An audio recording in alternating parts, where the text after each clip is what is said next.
এখন প্রেশারের রোগী আছেন, প্রেশার, তা আপনাদের উচ্চ রক্তচাপ যাদের আছে ওষুধ খেয়ে উচ্চ রক্তচাপ ভালো হয়ে যায় নাকি সারা জীবন ওষুধ খাইতে হয়? সারা জীবন ওষুধ খাইতে হয়।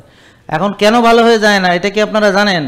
আচ্ছা, উচ্চ রক্তচাপের যে মূল কারণ সেটা যদি আপনারা না জানেন তাহলে ওষুধ খাবেন বাকি জীবন, কিন্তু আপনি প্রেশারটা মাপতেছেন কিন্তু প্রেশার ভালো হবে না জীবনও ওষুধ খেয়ে, সারা জীবন ওষুধ খাবেন। কেন?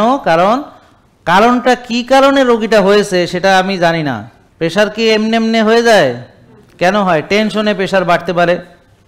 তাহলে টেনশন কি কি কারণে হয় সেটা একটা কারণ প্রেশার বাড়ার। আচ্ছা, রাত জাগলে টেনশন করলে প্রেশার বাড়তে পারে। তাইলে টেনশন আর রাত জাগা এই দুটো হচ্ছে প্রেশার বাড়ার কারণ। এছাড়া আর কি কারণ আছে? একটা লোকের রক্তনালীতে চর্বি জমে গেলে, তো এখন রক্তনালীতে যে রক্ত থাকবে জায়গা পায় না, চাপে থাকে, এটার নাম হলো উচ্চ রক্তচাপ। আর ওই চর্বি জমাটাকে বলে অ্যাথেরোস্ক্লেরোসিস।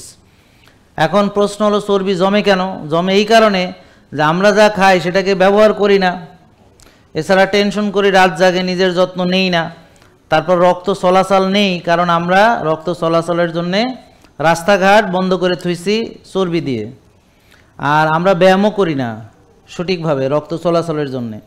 তা আমরা যদি ব্যায়াম করি তো রক্ত চলাচল করবে, হার্টবিট বাড়বে কমবে, আমি দৌড়ালে রক্ত চলাচল বেশি করবে, ঠিক আছে, বসে না থেকে একটু হাঁটলে একটু চলাচল করবে, দৌড়াইলে আরও বেশি করবে।